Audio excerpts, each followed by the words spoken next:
예수님께서 이 땅에 오셔서 하셨던 사역들이 있습니다.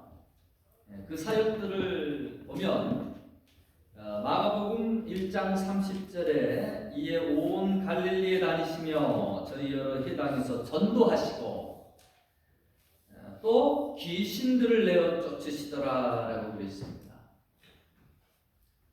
마태복음 4장 23절에서는요, 예수께서 온 갈릴리에 두루다니사 그들의 회당에서 가르치시며 천국복음 전파하시고 백성 중에 모든 병과 모든 약한 것을 고치시더라라고 그랬습니다. 예수님의 사역을 우리가 요약을 해본다라고 하면 천국 복음을 전도하셨습니다.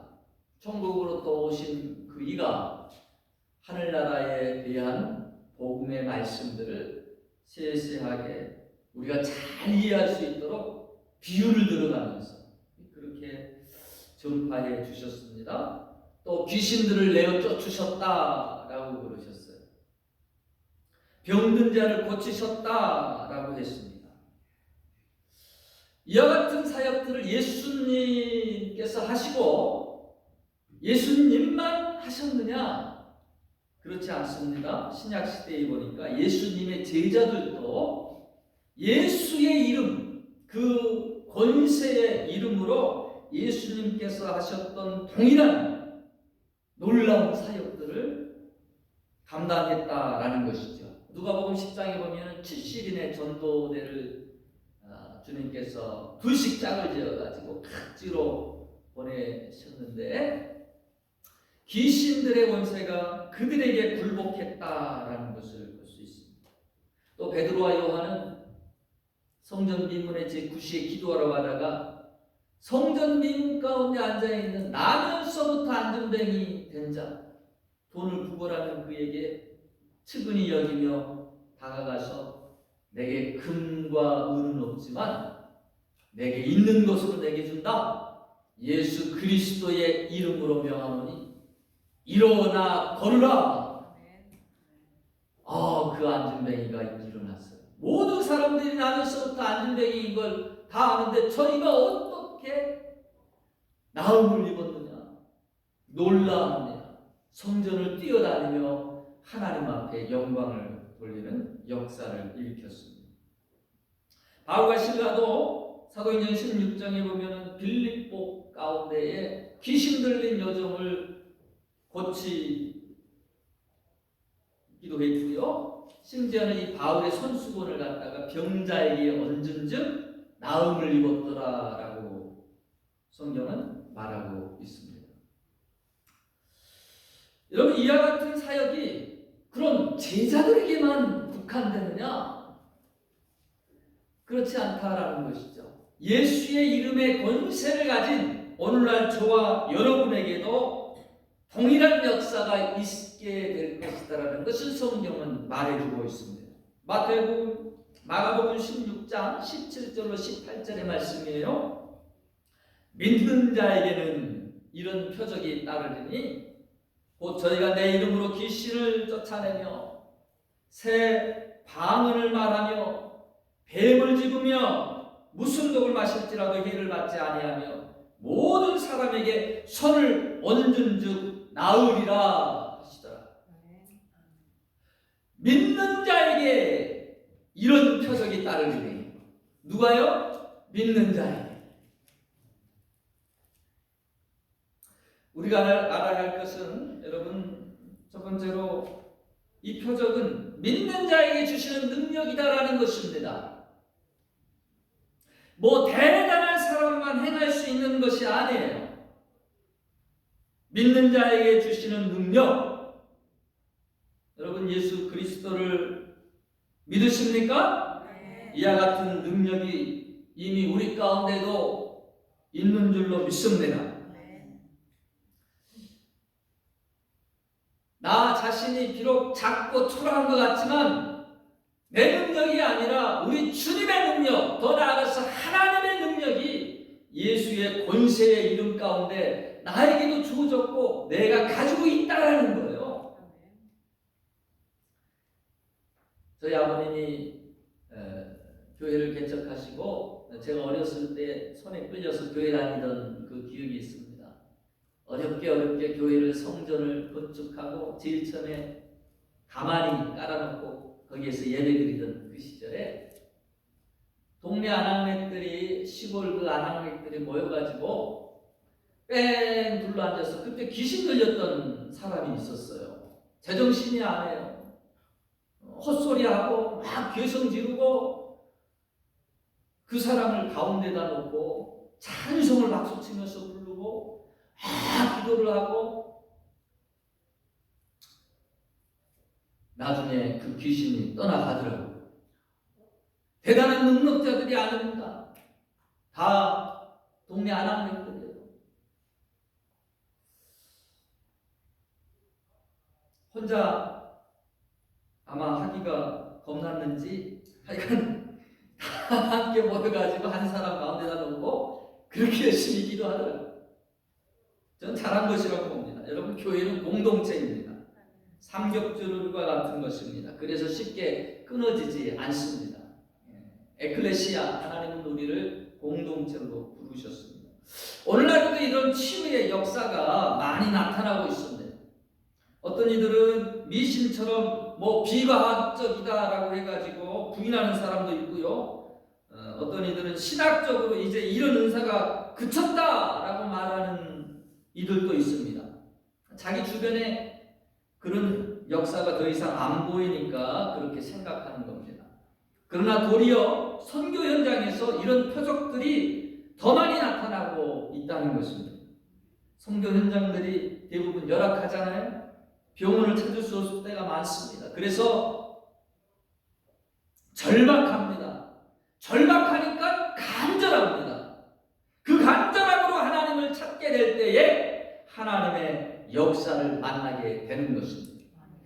저는 하나님은 어제나 오늘이나 동일하신 하나님임을 믿습니다. 하나님은 영이시고 하나님은 거룩하신 분이셔요.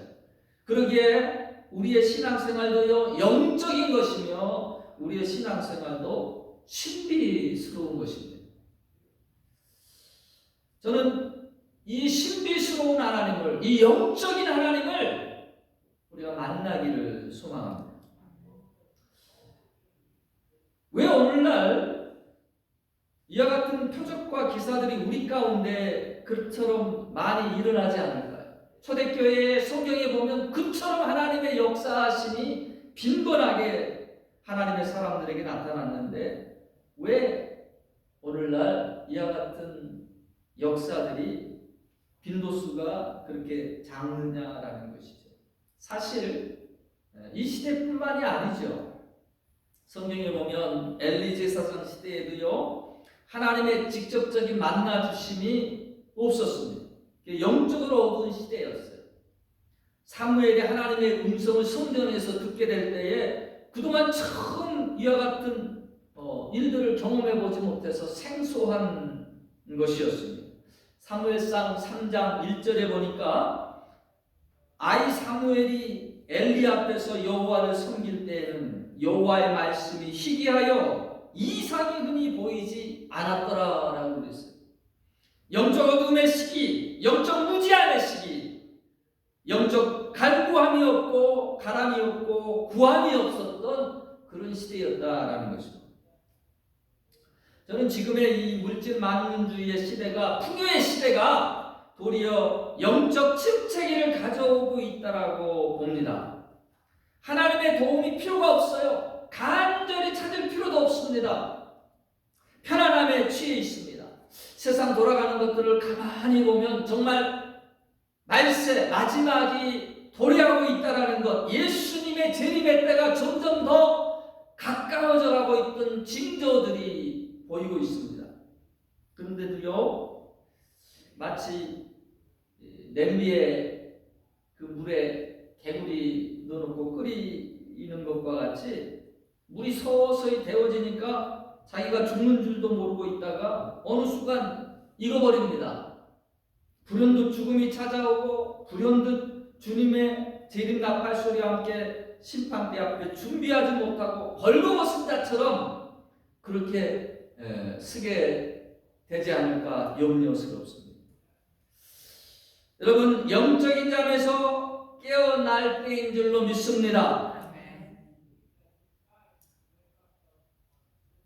예수님의 이 제자들을 보면 처음부터 그렇게 능력이 나타났던 것이 아닙니다. 마가복음 9장에 보니까 귀신 들린 아이를 데리고 왔는데 고치지를 못했습니다. 근데 주님이 그들을 바라보시며 안타까워하시는 탄식이 있습니다.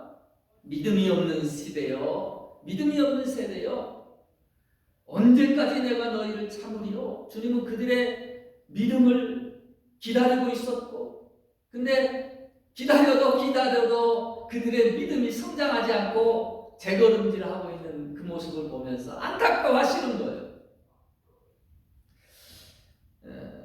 그렇습니다. 이것은 여러분 믿음의 역사다라는 겁니다. 하나님은 어떤 무한한 능력자이신데 어떤 자에게 그 능력을 주시느냐? 믿음으로 나아가는 자에게 주십니다. 저는 능력을 행할 수 있는 사람이 따로 있는 줄로 알았어요. 그런데 성경을 자세히 보니까 믿음으로 나아가는 자가 하나님의 능력을 덧입더라고요. 마가복음 5장에 12년 혈류증 여인이 예수님 앞에 나아가서 그 옷 자락만 만져도 내가 낫겠다라고 하는 그 믿음으로 예수님의 옷자락을 만졌습니다. 예수님은 그의 능력이 나간 것을 아시고 누가 내 옷자락을 만졌느냐라고 뒤를 돌아보시며 말씀하십니다. 숱한 사람들, 군중들에 그렇게 휩쓸리면서 밀고 당기고 그렇게 가고 있는데 한두 사람이 예수님과 접촉했겠습니까?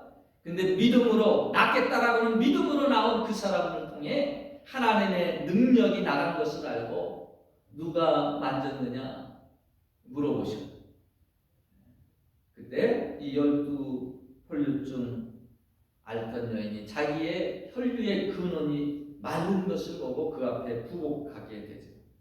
마태복음 8장에 보면 백부장에게 묻습니다. 내가 능히 이 일 할 줄을 내가 믿느냐? 내 믿습니다. 내 믿음대로 될지어다. 여러분, 그런 거로 성경은 우리가 하나님 앞에 나아갈 때 믿음 가지고 나오기를 원하십니다. 히브리서 11장 믿음이 없이는 기쁘시게 못하나니 하나님께 나아가는 자는 믿음 가지고 나아가야 된다라고 그렇게 말씀하고 있어요. 바다 물결처럼 요동치듯 의심하며 흔들리는 자는 구하는 바를 얻을 수가 없습니다. 저와 여러분 더욱 믿음의 사람이 되시기를 축원합니다. 자녀가 아플 때 손을 얹고 기도할 수 있는 그 정도의 신앙을 우리가 가질 수 있기를 원합니다. 내 배우자가, 남편이, 아내가 아플 때 정말 살아계신 하나님 앞에 무릎을 꿇고 하나님의 치유하심을 구할 수 있는 그런 믿음의 신앙이 되시기를 바랍니다. 야고보서 5장 15절로 16절 믿음의 기도는 병든 자를 구원하리니 너희는 서로 죄를 고하며 병 낫기를 기도하라. 의인의 간구는 역사하는 힘이 많은지라. 하나님이 함께 하시는 표적이 따르는 그와 같은 신앙인이 다 되시기를 축복합니다. 두 번째로 표적은 기도하는 자에게 주시는 능력입니다. 믿는 자에게 표적이 따르지만 또한 모든 믿는 자에게 표적이 나타나는 것만은 아닙니다. 마가복음 9장에서 귀신을 쫓아내지 못했던 이 제자들이요 궁금했습니다. 그래서 나중에 예수님께 조용히 나와서 물어봅니다. 아니 예수님, 어째서 우리들은 귀신을 쫓아내지 못했습니까? 그때 주님이 뭐라고 그러세요? 아주 중요한 가르침을 우리에게 주십니다. 나같이 한 목소리로 마가복음 9장 29절을 읽겠습니다. 이르시되 기도에 다른 것으로는 이런 이유가 나갈 수 없느니라. 우리의 믿음이 역사하는 믿음이 되기 위해서 필요한 것이 기도라는 것이에요. 하나님이 우리에게 믿음을 선물로 주시지만 그 믿음의 불씨가 타오르게 하는 것, 그게 기도다라는 것입니다. 뭐 지금이야 뭐 성냥 있지요, 뭐 라이터 있지요, 뭐 버튼만 돌리면 가스불이 나오지만 옛날에 불씨 꺼트리면 큰일 났습니다. 밥 해 먹기도 어렵고, 그래서 불씨 꺼트리면 며느리 뭐 집안 말아 먹느니 마느니 온갖 구박을 다 그렇게 받았습니다. 어떤 분들 보면 하나님의 은혜를 입었어요. 믿음을 선물로 받았어요. 그런데 기도 생활을 안 하다 보니까 세상 파도에 떠밀려 다닙니다. 물살을 헤치고 헤엄쳐 나갈 그런 힘이 존재하지 않습니다. 그래서 흐물흐물 맹숭맹숭 세상과 짝하다가 그렇게 나중에는 내가 믿는 자인지 하나님의 자녀인지 불씨가 다 꺼져가서 그렇게 흐느적거리는, 생명의 불이 깜빡깜빡거리는 그런 사람들이 많다라는 거예요. 여러분, 기도로 불을 지피시기를 바랍니다. 여러분의 심령에 기도의 불을 지피시기를 축원합니다. 그래서 우리 교회는 131 중보기도 사역을 저는 크게 봐요. 뭐 나 같은 사람 하나 기도를 한들 안 한들 무슨 티가 나냐? 아닙니다. 나 한 사람의 기도를 결코 여러분 작게 보지 마세요. 한 방울의 물이 모여서 강이 되고 큰 바다가 됩니다. 작은 물씨가 시작되어 큰 물이 됩니다. 아무리 강조해도 지나치지 않습니다. 뭐 귀찮으신 분도 계실 테고 힘든 분도 있을 수 있습니다. 그러나 여러분 포기하지 마시고 내가 할 수 있는 만큼 꾸준히 하시기 바랍니다. 놀라운 일들이 기도 안에 이루어질 줄로 믿습니다. 처음에 운동해 보세요. 성급하면 운동 못합니다. 처음에는 몇 분만 달려도 숨이 컥컥 차고 처음 쓰는 근육이라 운동하고 나면 땡기고 아파오죠.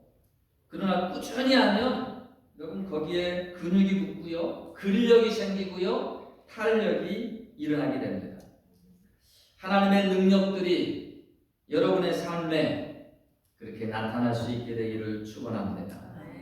저는 이 131 기도의 장점이 함께 한다는 것입니다. 교회를 하나 되게 하고 건강하게 하는 방법이기도 합니다. 같은 것을 바라보고 같은 기도 제목으로 한 마음 한 영이 된다라는 거예요. 함께 소망하며 이루어가는 기쁨을 공유할 수가 있습니다. 뭐 함께 해도 마음이 나누고 네 분이 일어나면 강한 군대가 되지는 못합니다. 근데 우리가 성령 안에서 하나님과 교통하고 그리고 성령 안에서 무시로 기도하다 보면 같은 기도의 제목 가지고 기도하다 보면 여러분 영이 통해요. 하나님께서 한 마음을 주셔요. 한 목표를 바라보게 하시고 한 비전을 위해서 달려가게 하시고 흩어져 있을 때는 힘이 되지 않지만 한 곳을 향하여 한 힘을 모아 달려가게 되면 엄청난 능력과 힘이 된다라는 것입니다. 저는 기도보다 성령보다 앞서지 않기를 무던히 노력합니다. 제 생각이 앞서기보다도 하나님 앞에 먼저 기도실이 저의 산실이 되기를 원합니다. 그래서 무엇이든지 기도로 먼저 품기를 원해요. 교회의 기도로서, 교회의 리더로서 여러분 기도하지 않으면 도리어 하나님의 일에 걸림돌이 될 수 있습니다. 여러분 앞에 저 자신도 지도자로 섰지만 기도하지 않고 잘못된 길로 인도한다라면 그것은 하지만 못한 그런 사역이 될 것입니다. 마찬가지로 교회 리더들도 여러분 기도 가운데 주님을 섬길 수 있어요. 주님의 마음을 헤아리고 주님의 뜻을 이루어드리는, 주님이 기뻐 기뻐하시는 바를 이루는 그와 같은 우리의 사역이 되어야 됩니다. 하나님님이 기도 가운데 우리 가운데 일하고 계심을 믿습니다. 한 걸음씩 작은 것에서부터 하나님이 우리의 기도 가운데 일하심을 저는 체험할 수 있기를 원해요. 그렇게 하나님이 일하심을 보게 되면, 그렇게 하나님이 우리와 함께 우리의 기도를 따라 역사하심을 보게 되면, 여러분 신앙생활이 기뻐요. 신앙생활이 재미있어요.